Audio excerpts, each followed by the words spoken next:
Okay. Dave Hallwell can hear you. Okay. He's up on 5th floor. Hey, Dave, I'm going to be sending you some emails with some updates to the website soon. Look forward to those. Yeah, exactly. That's Dave. That's the attitude. Can't wait. We got to get that new PDF up online and change some stuff.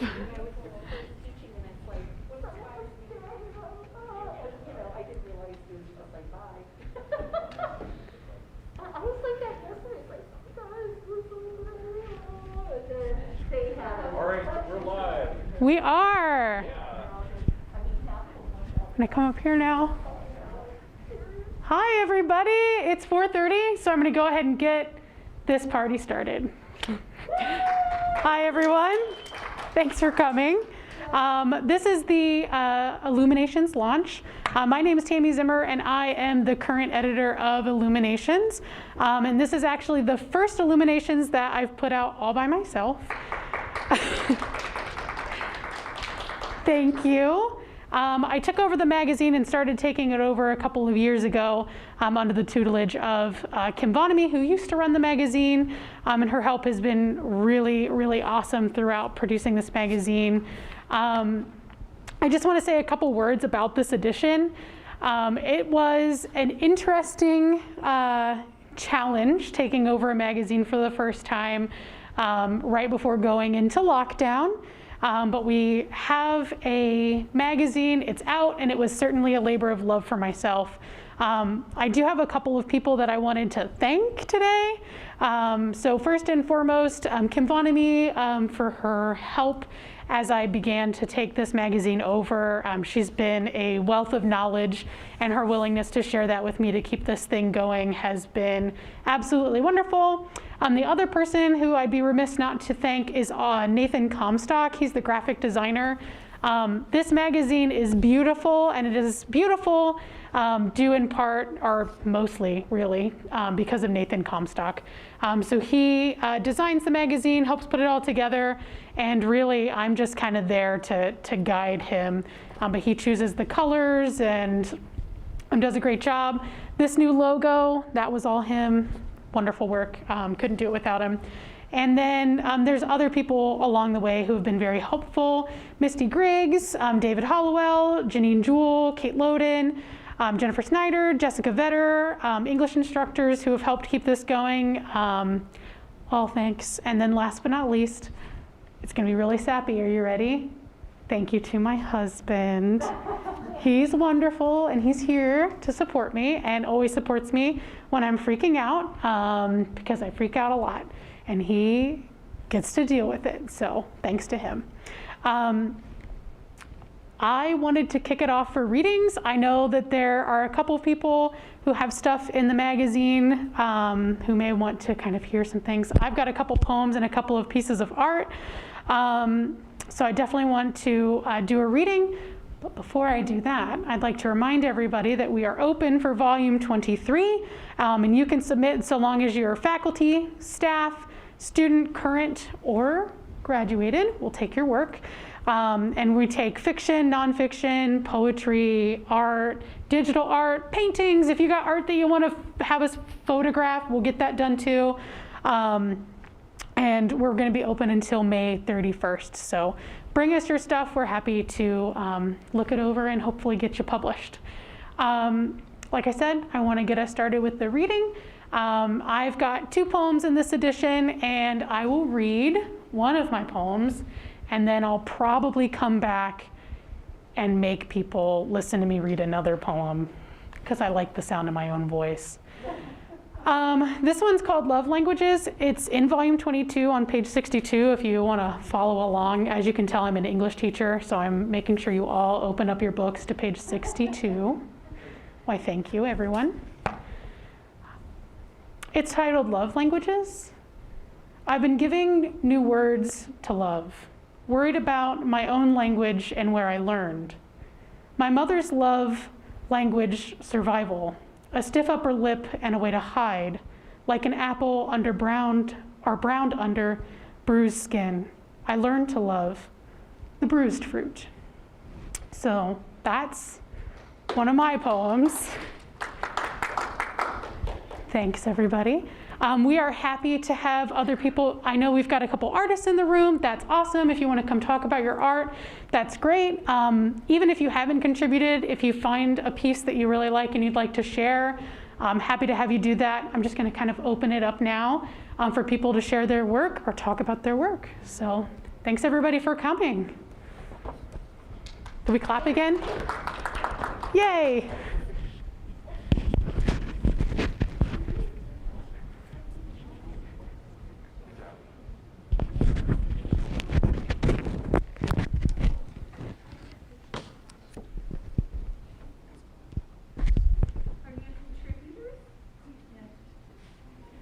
That's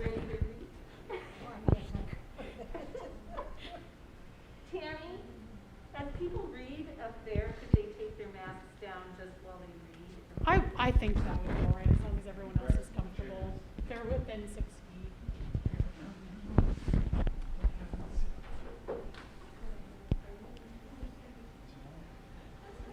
Do you want to?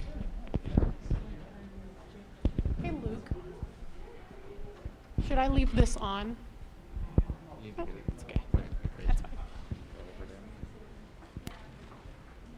Well, that's all the live stream's gonna hear is that microphone. Okay. So, currently.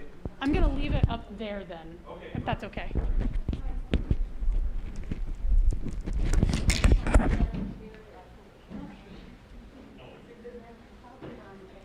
Absolutely. Thank you, Marge. Whatever you want. You're the artist here. I'll let you choose. You are absolutely an artist, Marge. Okay. Sure. If you don't mind, for the live, we're going to ask people to just kind of clip this on. Just let it sit there. Oh, okay. I mean, I'll go listen to see what it sounds like. Okay. But if you talk right at it, that can work too. You're the pro. I think it should be fine if it just sits there. Thank you. Okay, hello everyone. I'm Marge Itson. I'm from Beatrice. I like to write stories my mother told me, and on page 64 and 65 I have The Gypsies, and this is one of the stories my mom told me about when she was little. The sweet spring breeze brought with it sounds of singing, stringed instruments, and laughter. We listened in wonder. A gypsy caravan had arrived close to our home early that afternoon. We watched as they pulled their brightly decorated wagons, drawn by stately-looking horses, down by the creek. A long line of wagons came across the prairie and over the gently rolling hill. 4 gypsy men came to the door of our house shortly after they stopped there.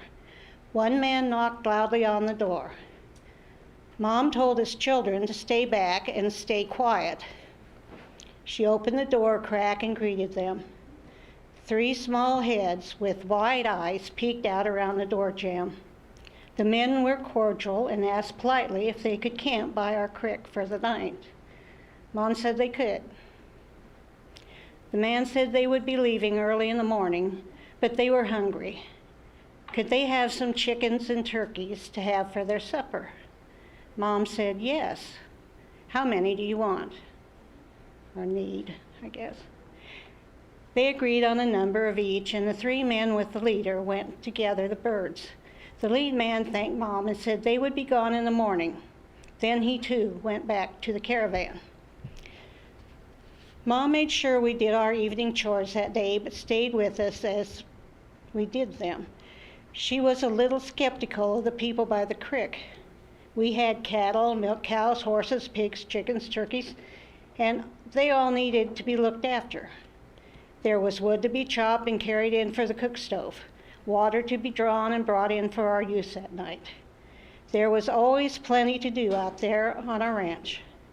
We children helped as we could, as Dad had passed away. After Dad was gone, Mom took us 3 children from our farm in southeast South Dakota and homesteaded in north central South Dakota. She did keep the farm, though. Mom always said to keep your land. That was one thing they did not make more of. We did get our chores done. We washed up in the wash house. That cold water really woke us up after the warm day of working. We girls helped Mom with supper. We peeled potatoes and carrots as we talked about what the gypsies were having for supper. Mom sent my brother down to the cellar to get a crock of pork. For meals, we made chicken, turkey, and pork, but never beef. Always had to laugh at that because we were raised cattle, but there was no refrigeration, so the meat would not keep. We would put up pork in crocks and put it in the cellar, surrounded by straw and ice. We brought ice up from the pond in the winter in big chunks. It worked very well. Of course, we butchered chickens and turkeys as needed. Vegetables and fruits we grew ourselves, but a Sioux Indian named Lenz's horses also brought us some of each. He had a place close to the river that was great for growing plants. He also kept an eye on us, usually from a distance, but we knew he was there watching over us. We would often see him in the distance sitting astride his horse, keeping watch. He would bring things to our house in his wagon.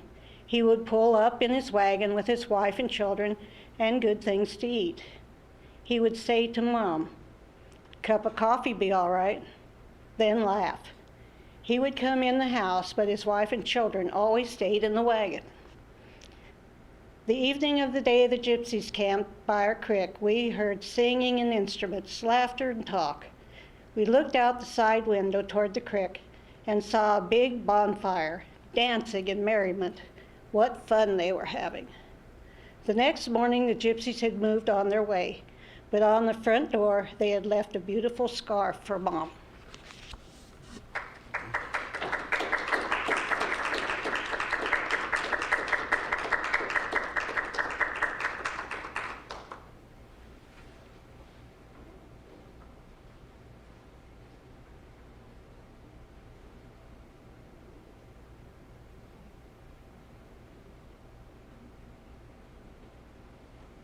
Hi, everyone.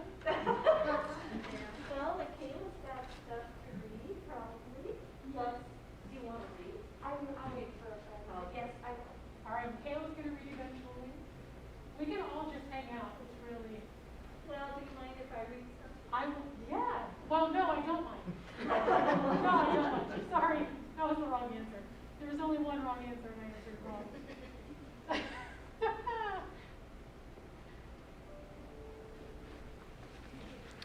I don't have anything in the magazine this year, and for which I feel really lame. And so my goal is to get something submitted for the next volume. So I'm urging all of you to do that. But this particular poem, when I was going through the beautiful magazine, kind of popped out to me because of some experiences I've had with some students undergoing transition and some friends who've gone through that as well. And so this is on page 60. And the title of the poem is called Mother You Never Knew, and there's a dedication there. It says, dedicated to trans people everywhere. Smothered in yellow frill, pink and purple chiffon or seersucker plaids or with wide collars, and ringlet curls like lace on my head is how you dressed me before you knew I was never that girl. White tights that clawed at my legs and stiff saddle shoes. I knew I preferred blue jeans and cowboy boots. My young body screamed to be loosed. You taught me cooking and cleaning as expected of that era, while my brother did chores with Pops. I would do anything to switch before you knew. As I entered my teens, you bought me sparkle and bling to wear to a dance, though I declared I would not go. That was not me. You didn't know then, Mother, I needed to run through the fields, climb the live oak tree near the stream, skip rocks at the creek, which I did whenever I could escape your looks. Before you knew I was never that girl. Before you knew I wasn't a girl. Thanks.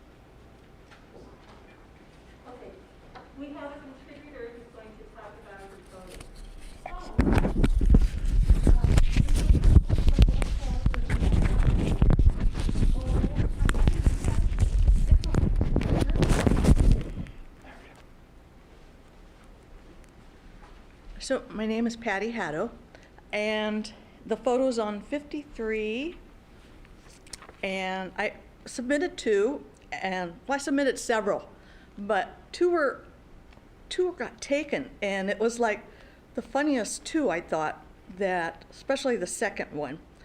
The second one, I have to find it, is on 36. 36, this is my husband, and we were dog sitting for a friend. And he was taking a nap, and he loves dogs, and we don't have dogs at our house because of the fact that we're gone a lot. And so for him, and he didn't have dogs or puppies as a child because Mom says, I'm not taking care of them. And so for him, it's a highlight when we get to dog sit. And so I saw the two of them.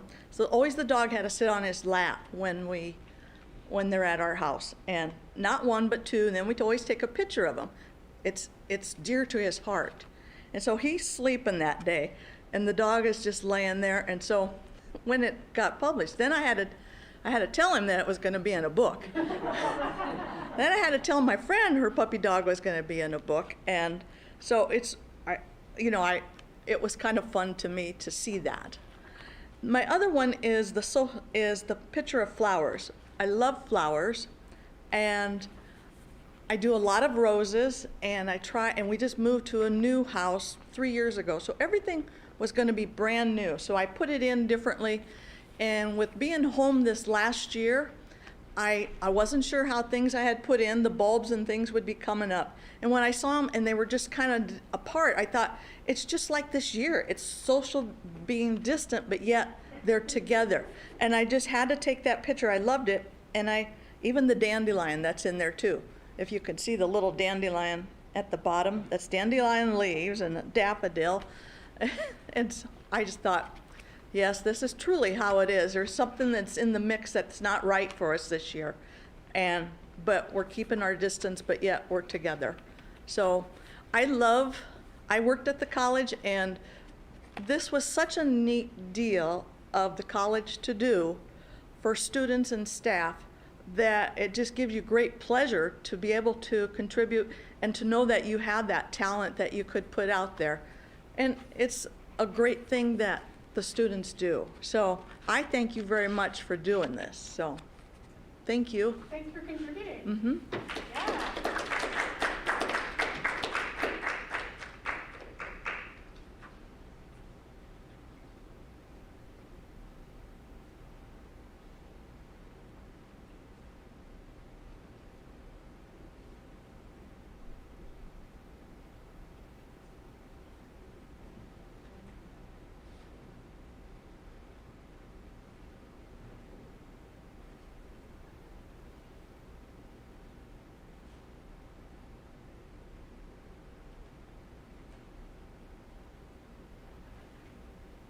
So I've got two of them in here. I'm going to get the other one out of the way.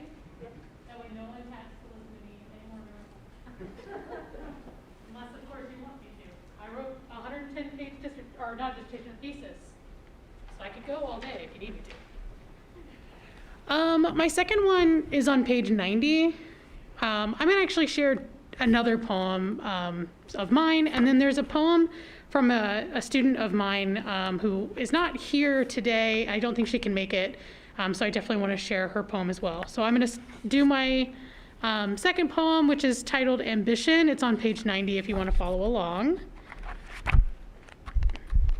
I also have to get to page 90.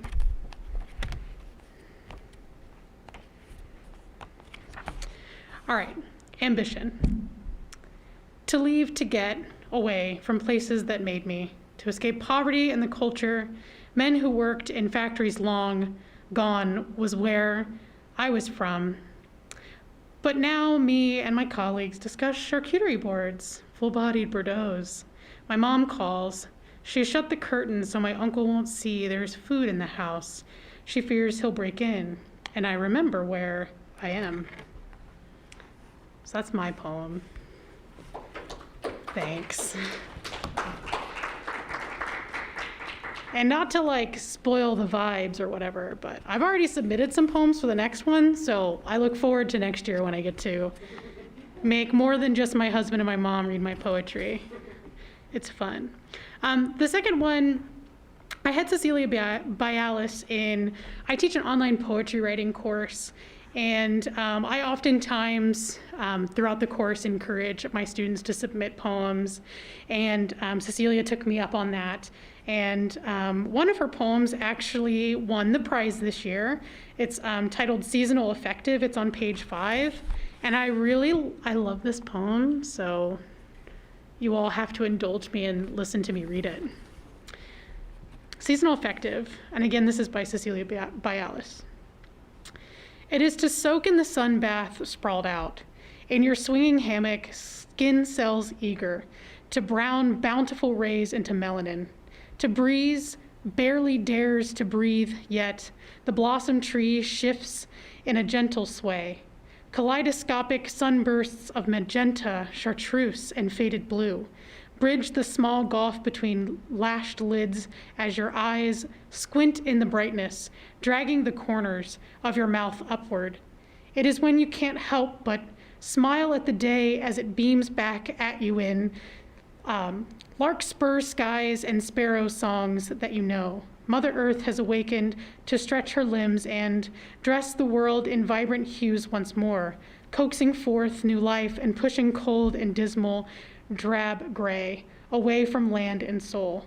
With a willowy whisper, depression is escorted out and hope and content are ushered in, taking their places beside you in the sun-bathed swinging hammock. So her poetry is a little bit different than mine, but I just love that little slice of life moment in a hammock and all the beautiful colors and images that she conjures there. And the other thing that Cecilia really took me up on was we covered alliteration and rhyme and internal rhyme, and she really took me up on those lessons. So I appreciated when they understood what I was all going on about in that class. So thank you, everybody. Awesome.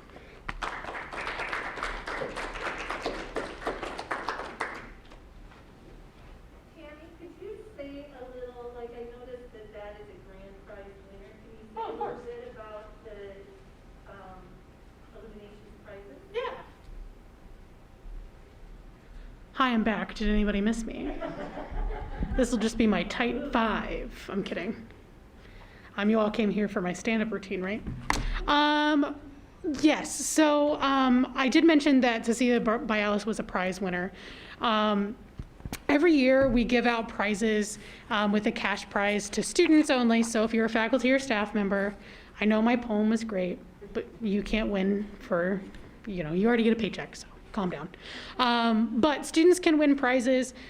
Usually I think it's about a $100 prize. We give out a prize in prose, and we give out a prize in poetry, and we also give out a prize in art every year. Some years we give out 2 prizes per category. Some years we give out 1 prize per category. It really just kind of depends on submission ebbs and flows throughout the years. And so, yeah, students can win a cash prize for their submissions and their work. And it's just another really great way that, SEC kind of shows their support monetarily and materially for the arts. So, yeah, I think that about covers it. Okay. What? Oh, yeah, I can tell you who won. Thanks, Alex. So the winners this year, Cecilia Bialis won for poetry. Caleb Anderson, who's actually in the room, not to call you out or anything, he won for artwork for his piece Crystal Heart, which is actually on the cover of the magazine as well, and you can find it in the magazine. Thank you, Caleb. Love that one, a little piece of graphic art. And then for prose, one of our dual credit students actually won this year. Her name was Kayata Bard. So even our students who are taking classes in high school can submit. And I don't remember being a high school student all that well, but I think if someone gave me $100 for writing some prose when I was in high school, I'd be pretty stoked about that. So that's awesome. Yeah, so that's our prizes and our prize winners. I know we've got some people that are still wanting to kind of share work, or they're waiting on people, so no pressure. I'm just kind of hanging out, and yeah.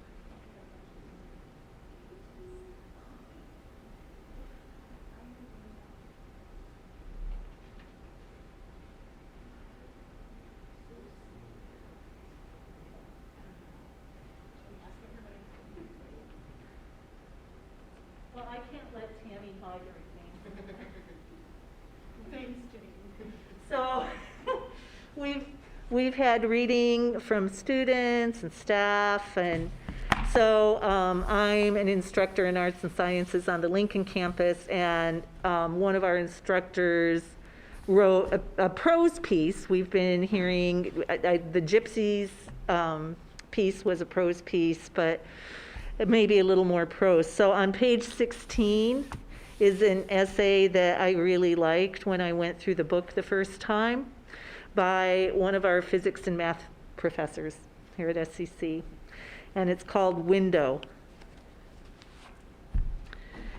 6 feet by 6 feet.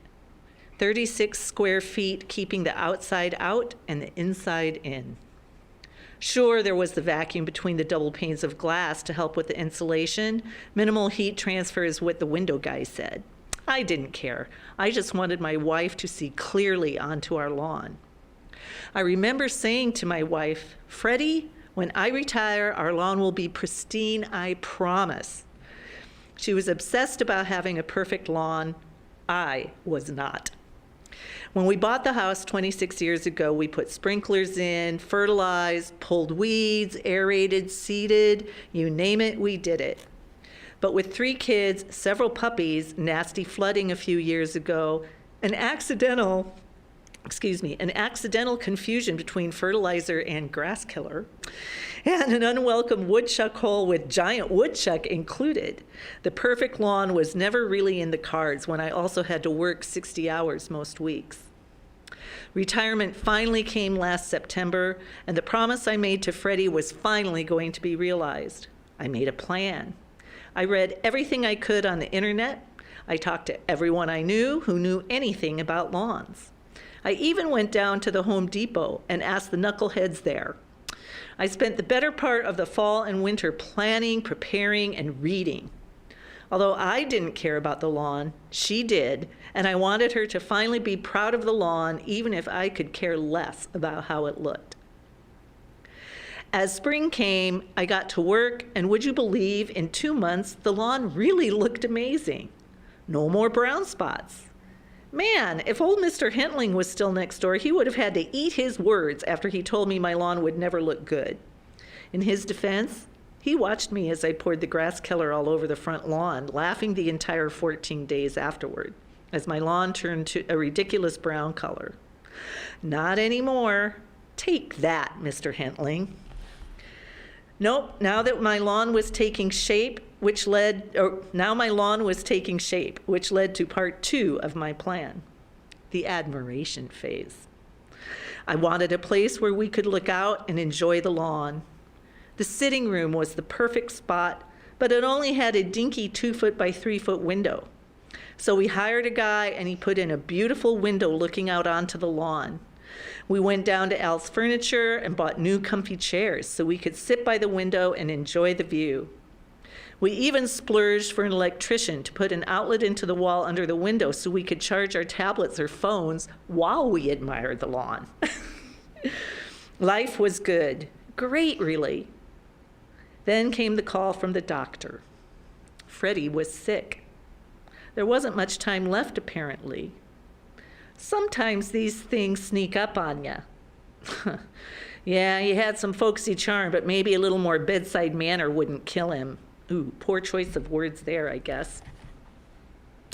In shock, Freddie and I went home. We stared out our new window and looked at the lawn I had worked so tirelessly on for her. Now, she wouldn't be able to enjoy it for more than 1 season, 2 if we were lucky. Soon we moved the desk in there so we could enjoy the view as we looked into experimental treatments, updated wills, and dealt with other legal documents. As autumn settled in, we moved the new hospital bed into the room right next to the window. The bed was just the right height that Freddie could see out on the leaf-colored lawn and smile. My free time that winter was spent preparing to make sure the lawn was pristine for the spring, so Freddie could enjoy it for 1 more year. Instead, Freddie is enjoying it from an entirely different, much bigger window from above. While I wait until the time I can enjoy it with her again, I sit in my chair, looking out at the hard work I did and do for her. through this huge pane of glass. Thanks. I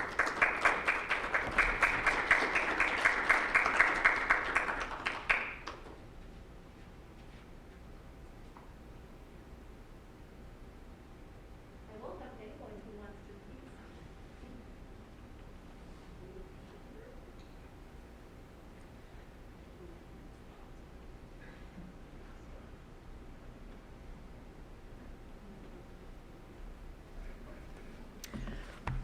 Hello, I am Caleb Anderson. I did the crystal heart that you see on the cover of the magazine here.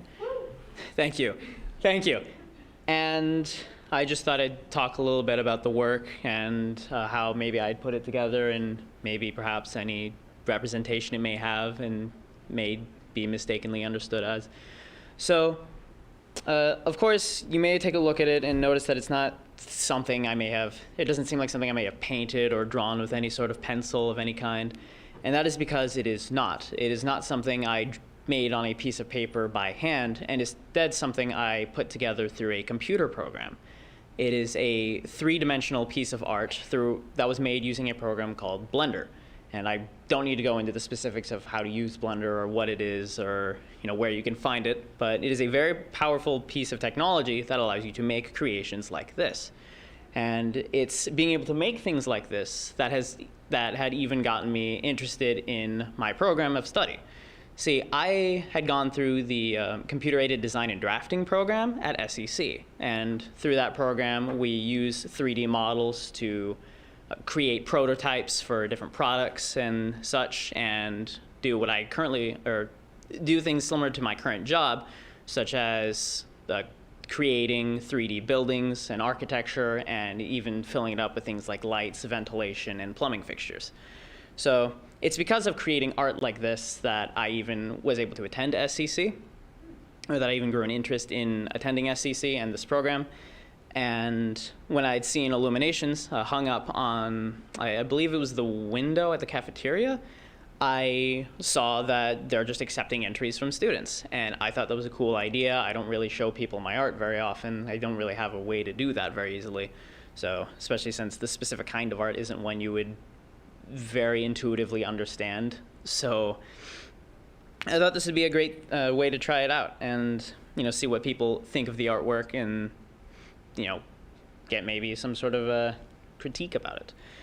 And so, of course, I was told it would be on the cover, and this was super exciting to me. I thought this was great. Now a lot more people would see it than I had originally even thought. I started seeing it, posted up on the boards throughout SEC as they advertised the next volume. And it was super interesting to hear even people just kind of ask me about it. I had told a classmate of mine that it was, that I had put it together. And this kind of sparked a conversation about how to make things like this, and artwork like this I spend hundreds of hours putting together. I have other stuff like this, and I love making it. And so, it's not a traditional form of art that you might be familiar with, but I do believe it is a growing one. Think along the lines of like Pixar movies or DreamWorks, movies like, Big Hero 6 or, Inside Out. 3D animated films that you see coming out use this sort of technology that I put together. And it's really incredible to see what people can do with it, not only in, smaller communities. I've helped my friends learn stuff, and some have gone even way beyond me. And even just, trying out simplistic stuff. I've seen a lot of people do simplicity as an art style. And it's just the amount of creativity you see come out of things like this is absurd. And seeing the amount of creativity you see out of just, written word or pictures taken even just around here in Lincoln. You see some incredible artwork out of just local communities. It kind of blows my mind that, a town like Lincoln, Nebraska, even though, Lincoln is a big city in Nebraska compared to the likes of New York or Seattle, it's much smaller, but there's still an incredible amount of talent to come out of it. And this is a proof of it. I love to see what people can do. Hearing about this, I went back and looked at older artwork that people have made throughout the years, and it's some amazing stuff. So if you're considering putting in stuff for the next illustration and volume, or the next volume, I'd love to see it. I would like to do the same. I've recently been told that I can. Yes, you can. Yes. I wasn't sure if I'd be able to, but I can. So yeah, if anyone has any sort of interest in doing something creative, don't be afraid to do so. Creativity comes in all shapes and sizes, and even if it's not something you might think of as being the very best in the world, it's yours, which in turn makes it the very best. So yeah, that's just kind of my art and what I think of art. So yes, thank you all for coming, and thank you all for watching, and I'm going to go sit down now. Thanks, Caleb.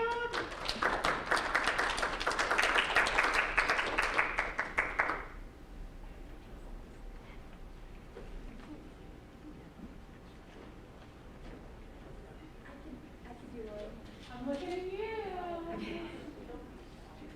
Also, I had your chill.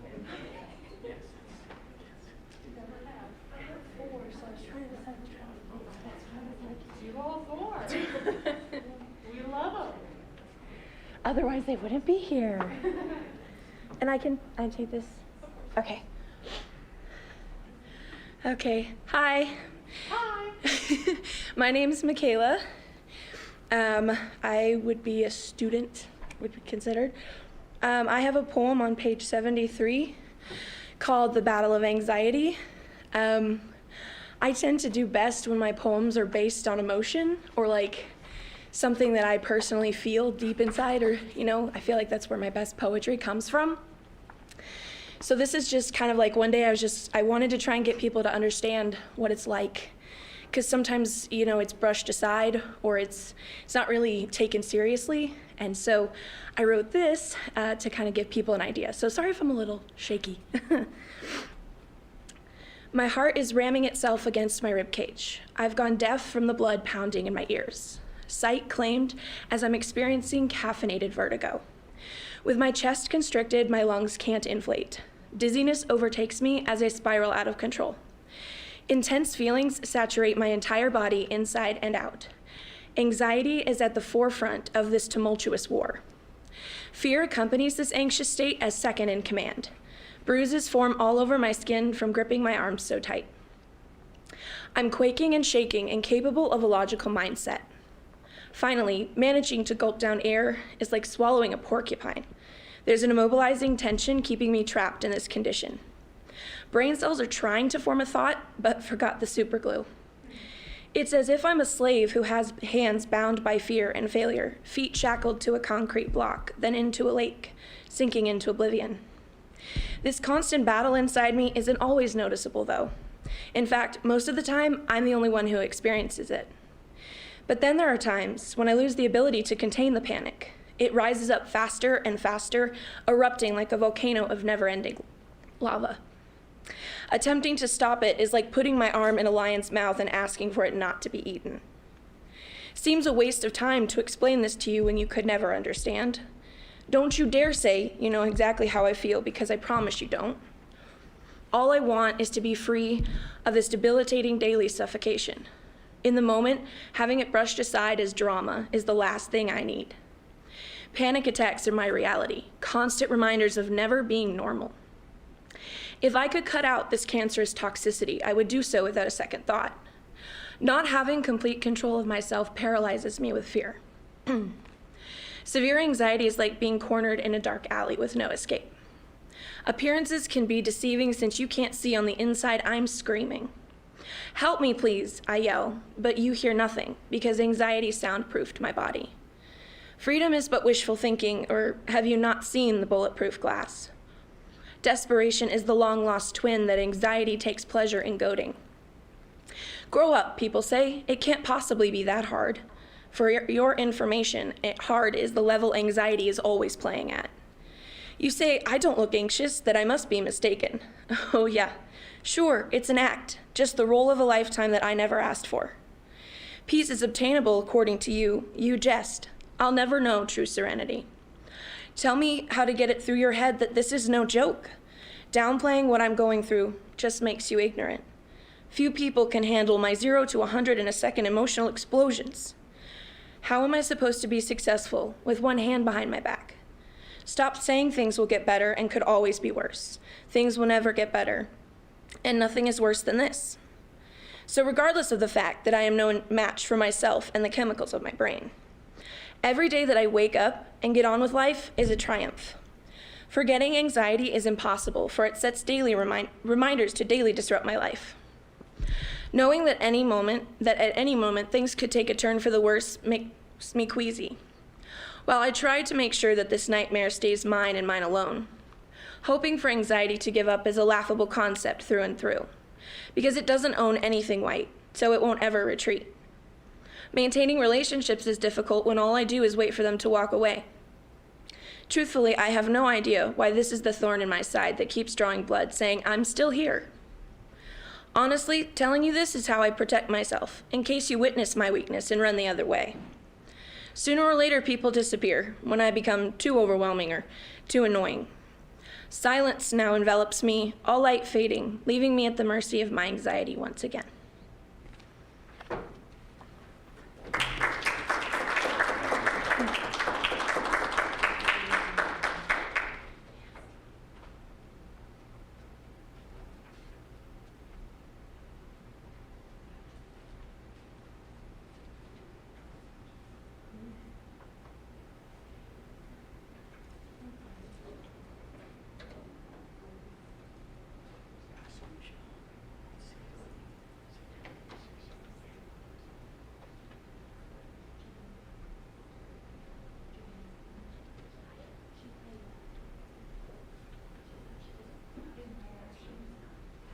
That sounds like a wonderful idea, Martin. Thank you.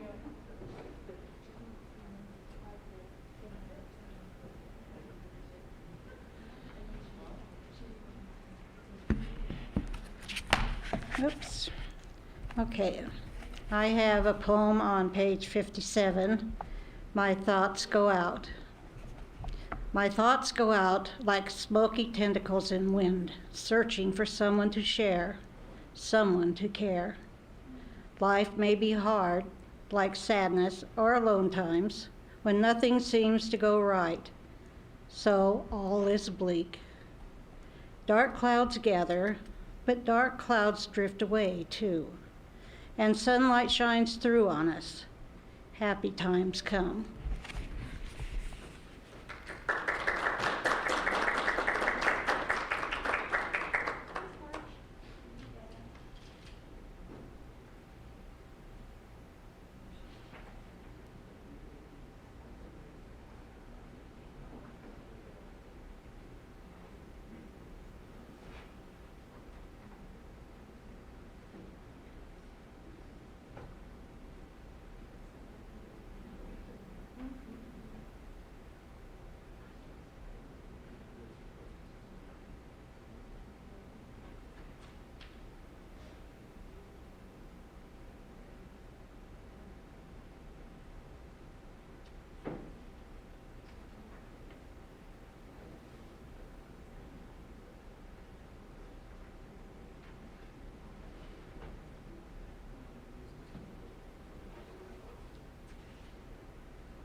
By the way, if you're a contributor and you want more than one book, we've got plenty. So make sure you take as many as you want/need. And if at any point you want any mailed out, you can just email me and I can get those mailed out to whoever, even like if you have a grandma in Arkansas, I can get her a copy, and I'll even put a smiley face on it if you want. I'll do it. I'll make it happen.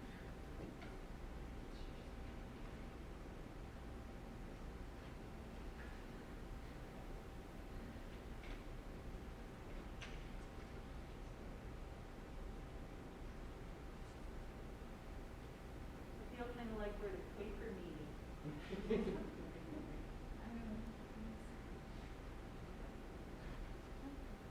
I am curious to know, are there other ways to support this beyond just submitting our art?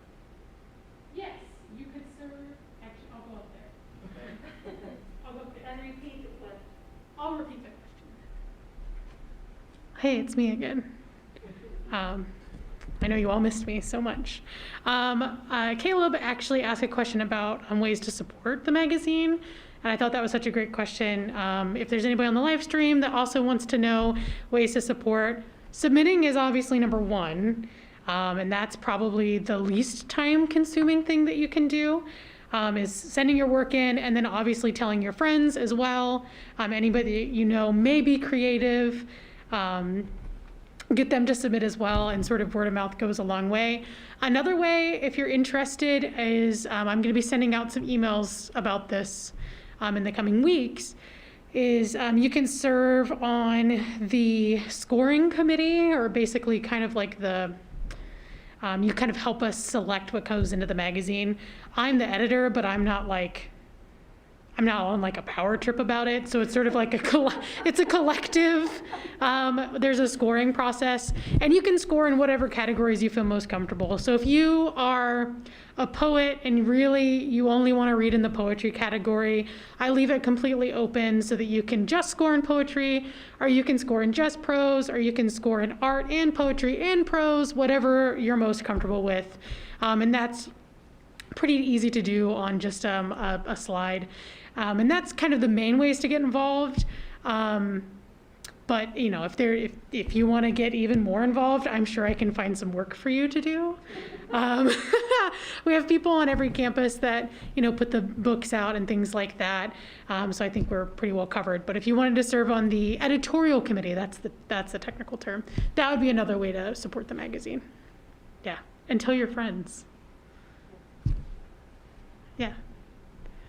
Any other questions?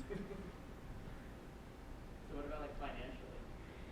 Like donations? I was wondering if I could buy one, or- The college has it covered. The college has it covered. Yeah. This is a free publication.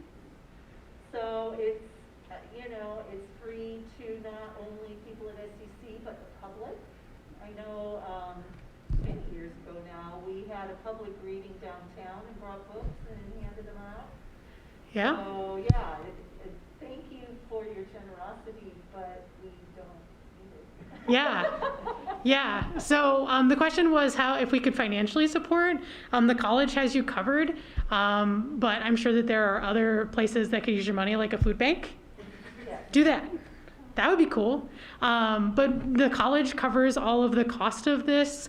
The prizes are covered by the college. The cost to print the magazine, which is not cheap, but the cost to sort of make the books are all kind of covered by SEC as a celebration of not only our students, but our faculty and staff who are creatively inclined. And it's just another sort of material way that the college supports the arts. And I think it's unique to me because, probably a lot of students see an art class as just kind of a barrier to get through to get an associate's degree. But I think it speaks volumes about SEC and their values to support the arts in this way, and to dedicate so much to making this thing happen. So cool. Thanks, everyone.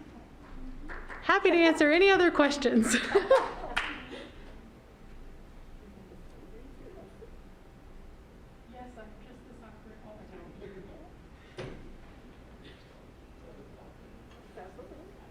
don't care. And guess who's back? Is it Slim Shady? Oh, God. You know what? That is now a dated reference. I know. The old lady calls it out. So we have heard poetry. We've seen artwork. We've heard personal essays. One of the things that I, as an English teacher, appreciate about Illuminations is that they also publish the academic and scholarly work that our students do. And students put a lot of effort into learning how to cite, doing good research, writing an essay that holds together. And so it was my pleasure last year in Comp 2 to have Stuart Hazard, who's with us tonight, as a student. And on page 26, You'll see his essay, Non-Traditional Students May Not Be So Non-Traditional Today.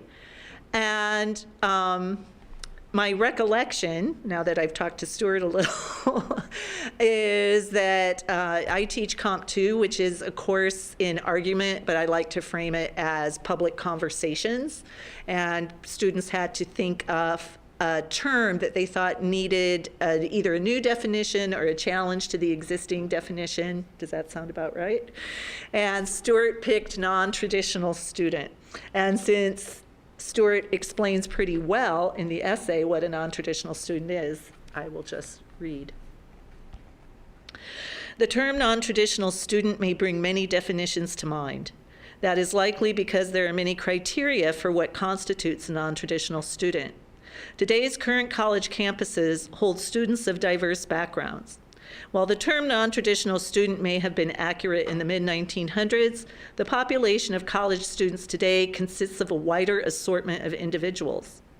The term non-traditional student is no longer an appropriate label for college students in the United States because of the growing diversity among recent college students. As a non-traditional student myself, I have felt as though there are negative associations with such a label in our society. I have been asked about my past and why I hadn't sought higher education at a younger age. I have faced many conversations in which an individual seems to judge me for not having already completed college. I have observed that many individuals don't find a passion or interest in an academic area of study until later on in their lives. My experience as a non-traditional college student has led me to conclude that the labels of traditional student and non-traditional student can cause more harm than good. Many individuals are affected by the label of non-traditional student. Individuals meeting criteria for the current definition of non-traditional students may be discouraged to enroll in or attend college. Current non-traditional students or individuals considering going back to school may feel out of place in a college setting. The label of non-traditional can add to the feeling of discouragement, of feeling out of place. Knowing that you are already different from many students is only worsened by being given a label. I believe everyone should feel comfortable and confident in seeking higher education, and our current terminology can be harmful to those that don't meet the criteria for a traditional student. The National Center for Education Statistics states that the typical criteria for considering someone a non-traditional student include being over the age of 24 years old, part-time student status, students that receive diplomas other than a common high school diploma, a GED, parental status, and employment status. According to the Merriam-Webster Dictionary, non-traditional is defined as not following or conforming to tradition. The Merriam-Webster Dictionary defines a tradition as an inherited, established, or customary pattern of thought, action, or behavior. It will be of value for us to consider what current traditions or norms are present in the United States when determining whether non-traditional student is currently an appropriate term for college students in the United States. The most common defining factor of non-traditional students is their age. The traditional student is thought of as an individual 18 years old to 24 years old. As a community college student, it is easy to see that many students appear to be 25 or older. According to 5 Changing Demographics in Higher Education infographic assembled by Notre Dame of Maryland University, 47% of college students in 2018 were considered non-traditional based on their age of 25 years of age or older. Additionally, the National Center for Education Statistics reported that in fall 2019, 12.5 million enrolled college students were under the age of 25, and that 7.4 million enrolled college students were age 25 or older. This indicates that roughly 37% of enrolled college students in the fall 2019 semester were considered non-traditional students. Southeast Community College has gathered institutional data regarding students for a number of years. In the spring 2020 semester at Southeast Community College Lincoln campus, 74.5% of enrolled students are age 24 or younger. This means over a quarter of students enrolled at Southeast Community College this semester are considered non-traditional students based on age alone. Although the social custom or inherited norm of tradition suggests college students are 18 to 24 years old, the current statistics hardly represent that age group as a current overwhelming norm. If the percentage of college students that are 25 or older is maintained or increased, it would only be a matter of time before our definition of a traditional student would have to include those aged 25 and older. This is simply due to the fact that we would inherit a new norm. The next criterion on which students are labeled as non-traditional is based on part-time or full-time student status. Full-time status is based on taking 12 or more credit hours a semester. Historically speaking, students have traditionally been enrolled in a full-time course load. The United States Census Bureau reported that in December 2018, 37.1% of two-year college students were part-time students. Furthermore, Southeast Community College reports that 69.7% of students on the Lincoln campus are currently enrolled part-time. Additionally, the United States Census Bureau reported that only 16.2% of undergraduate four-year college students were enrolled part-time. However, they also revealed that 40.4% of graduate students were enrolled part-time. With the exclusion of statistics on undergraduate four-year college students, data suggests a large number of college students in the United States are part-time students. How much deviation from the norm is required to label something non-traditional? Another criterion for non-traditional student status is based on employment status. Non-traditional undergraduates' definitions and data compiled by the National Center for Education Statistics stated that a student indicated working 35 or more hours per week is considered non-traditional. The Condition of Education 2019, compiled by the National Center for Education Statistics, reported data concerning college student employment in 2017. According to the Condition of Education 2019, 43% of full-time students held some employment in 2017. In 2017, 27% of full-time students worked 20 or more hours a week in the United States. Julissa Bustamante compiled data on college enrollment statistics and published her article in 2019. Her article, College Enrollment and Student Demographic Statistics, she states that according to a 2015 report, 25% of college students worked full-time while also attending school full-time, making them non-traditional students. Further, 40% of students worked at least 30 hours per week while also taking a full load of classes. While the majority of full-time students were not employed, a large amount of recent full-time students held employment. Although criteria for the label of non-traditional student does not include gender, if we were to apply the logic that has been used in other areas to the gender of enrolled college students, we may face an interesting criterion for non-traditional. The National Center for Education Statistics claimed that in the fall 2019 semester, 11.3 million females were enrolled in college and that 8.6 million males were enrolled for the same semester. This data shows that roughly 43% of college students were male. Does this mean males could be considered non-traditional in the future? 43% is certainly comparable to percentages regarding the previous factors we've examined. Southeast Community College presented data showing that in the spring 2020 semester, 57.2% of enrolled students were female and that 42.7% of enrolled students were male. This supports the fact that traditional and non-traditional labels of students are not simply based on minority status. As a non-traditional student, the only reason in which I've found that this labeling system is even in existence, is for financial and census-related categorization. For instance, students over 24 years of age may qualify for financial assistance that younger students would not qualify for. Additionally, some scholarships are available only to individuals meeting certain non-traditional student criteria. As an example, I received a small scholarship to Southeast Community College because I received a GED instead of a common high school diploma. Perhaps it would be wise for us as a community to redefine what constitutes the labeling of an individual as a non-traditional student. We may even look to use terminology that more accurately reflects the characteristics of the modern college student. The term non-traditional student is no longer an appropriate label for college students in the United States because of the growing diversity among recent college students. Data would suggest that the recent norms of college students aren't what they once were. Our terminology is outdated. Either we can begin to redefine these terms now, or they certainly will change on their own time.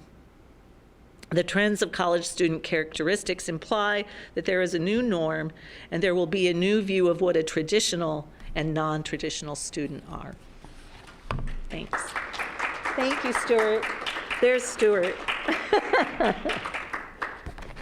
Great job with the introductory sentences before quotes.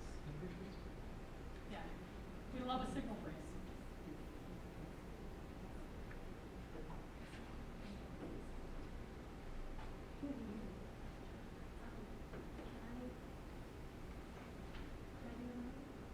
Yeah. What makes you think this isn't a party where you can read as much as you want? Well, and I thought maybe I could have a picture. Yeah. Do I? Do you want me to bring you a picture specifically? I mean, if you can. That's the Creation. your creation. Yeah. The creation of beautiful. Yeah, of course. And then I figured I could do one of my short ones after I talk about the photos. That's okay. Yeah. And before I need to do a question from you. Of course. I have to find it. So, let's see. If I go into presentation mode, it will go automatically. It can just stay that way if you want. I don't. Yeah, that'll be fine. Okay. Well, that's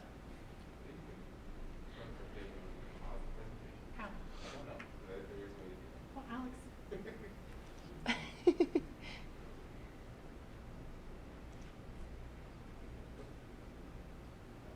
Oh, I found it. Right when it was too late. I did it. Okay. So I'm back again.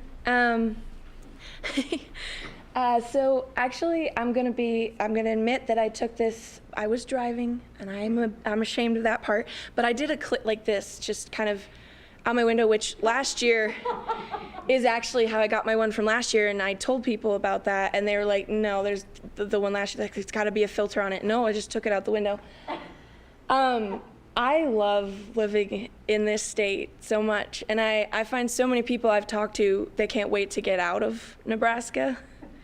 And because I can't get enough of the gorgeous sunsets that we get, and in a lot of places with like hills and mountains, you don't always get to see it, but like when you're driving west and the sun is setting, it's not very fun because right in your face, but if you're going north or south like I do a lot, you get to see stuff like this. And I love it because I love Nebraska, so I just always want to like take pictures of it and remember it because it's my home, always has been, and if I can keep it that way, always will be. So. Where did you take this, Michaela?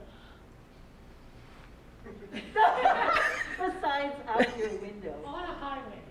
Yeah, I'm thinking that was, oh, that's on the way to Beatrice. I was on the way to church on a Wednesday or Sunday night. Never driven it. No. It's on 77. I'm joking. Oh, it's like, so yeah, no, that was one of the best ones. Some of them are a little blurry, but you know, a few of them got good ones. So yeah, but that's my picture. And then I was gonna read another one of my poems. I mentioned that I really like doing emotion, but I always really like, on page 11, I wrote one called Metaphorical Contradiction. And I don't know quite how to describe it, but I like it when it's almost like biting. Like it's like a sentence that sort of like just, I don't know what word I'm looking for, but do you know what I mean? Like it's kind of like a sharp type of like, it's not soft and gentle feeling, it's more like the words. Do you know what I mean, Mom? No. Something like that, where it's not like, it almost makes your mouth react or your body react somehow. You know, I don't know. Okay. Tears fall in a current, turning dirt into mud. Rain falls in torrents, drowning laughing flowers. Wind stirs up desert crystals, nicking glass mirages. Air swirls leaves, forming tempests of autumn. Fire crackles, releasing smoke that coats lungs like tar. Flames consume weaknesses in all things living and dead. Grass sharpened by heat rewards children with slivers. Wood chipped by spinning blades, injecting splinters into hands. Blood trickles down a skinned knee like magnetized rivers. Sweat provides seasoning on foreheads like scattered like skipping rocks. Lies drip from tongues that pierce souls like daggers. Deception saturates the mouth, poisoning every utterance. Fear crushes chests, forbidding the expansion of lungs. Doubt drowns a brain submerged in uncertainty. Truth is sucked into holes in the throat, barring their revelation. Dreams evaporate from file cabinets for which nightmares stole the keys. Ash blackens feet, trespassing in empty positivity. Ink spills upon an author's work, demanding that he start over. Yeah.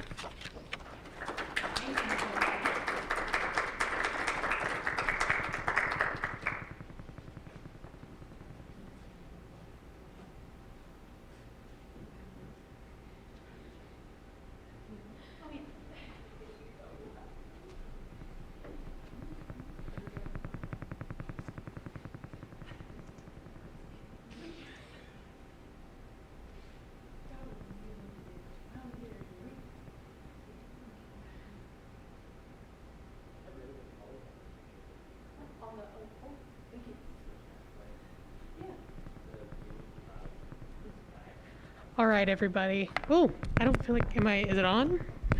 No, that's how I felt. Okay. Yeah, sure. So, oh, that's fine. Is it off? I don't know. It's been off this whole time. Oh, I'm gonna bring it back in just a second. I think it's battery.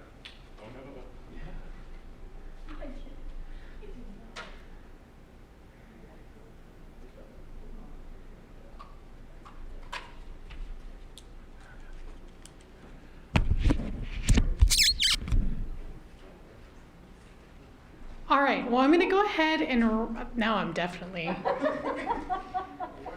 gosh, whether you wanted to hear me or not. So I'm going to go ahead and wrap things up for the evening, if that's all right with everybody. Does anybody else have anything that they'd like to share? Are you sure? Positive? I'll read them for you.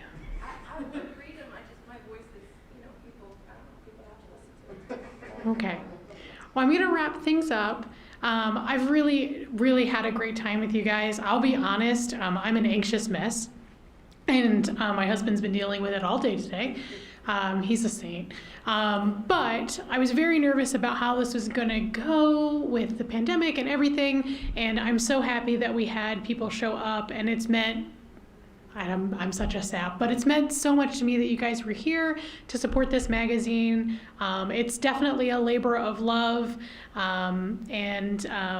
yeah, just keep supporting us, keep submitting, and I can't wait to see what we come up with for next year. We'll have another party. Maybe we won't be in masks, maybe we will, who knows what the future holds. But I've had a really lovely evening with you all. I'm gonna hang out a little bit.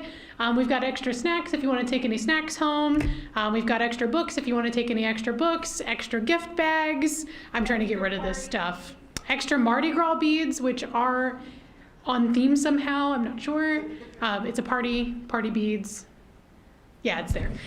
So thank you all for coming. I've really enjoyed it, and thanks so much for your support. When I say like this magazine wouldn't happen if it weren't for the support of our submitters, yeah, it would just be my 2 poems and my bad paintings. So thank you so much, and have a good evening, everyone.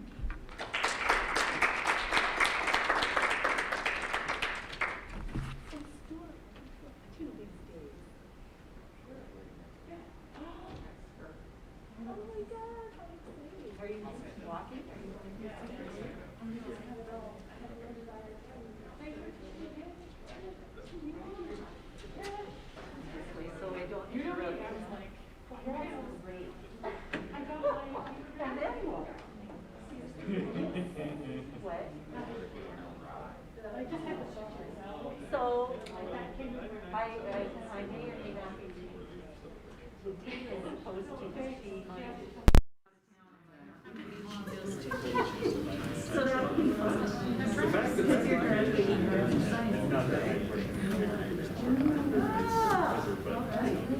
No,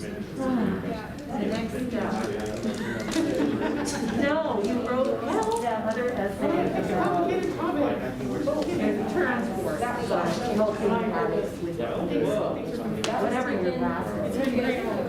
Now, this semester you used that. So the road that goes up to where the racetrack is, that's where I live. They showed that one last year. I love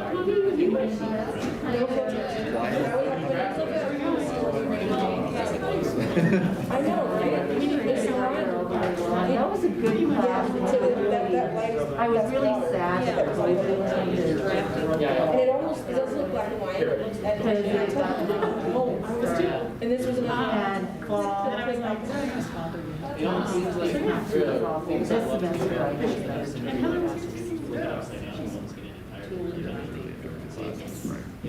Yeah, you and who was that other guy? You two were, I'm getting ready to start, like, to submit my stuff for the new volume, and I have like 5 pictures this time. And I'm, yeah. and I'm looking forward to that, because I just love taking pictures of like So, sunset did and you stuff. make a coding about this?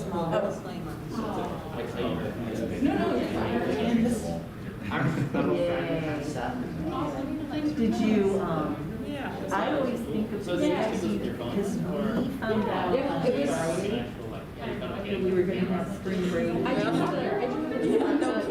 I'm trying to remember if I have a video camera or video camera. I think I have a video camera, because we, last year in March 2020, we had Hammerstein performance here. I don't know if you guys heard about that. Theater, and I was in it, and Jean was in it, and Thursday night was our final dress rehearsal in March, and they said, all right, we're performing 2 on Saturday, 1 on Sunday. We all got emails that the SEC was canceling the whole thing because of COVID. And so we did, we got the last 2, the final dress and the one before that on video, so it's on YouTube. And so we had a lot, so that's what I got the video camera for, was for that. Mostly I just take pictures on my phone for my job. I work at the way they go in, you know, and yeah, so I work there, and they have me running with, like, helping on a social media account. So I post pictures that we take in the course and things like that kind of thing. So I love doing taking photos and stuff. You know, a lot of us Could I show you what I mean? for a month and then. Okay, so my best friend is kind of like, she's kind of like my muse is not the right word, but she did this thing, there were 5 wedding dress she found at a big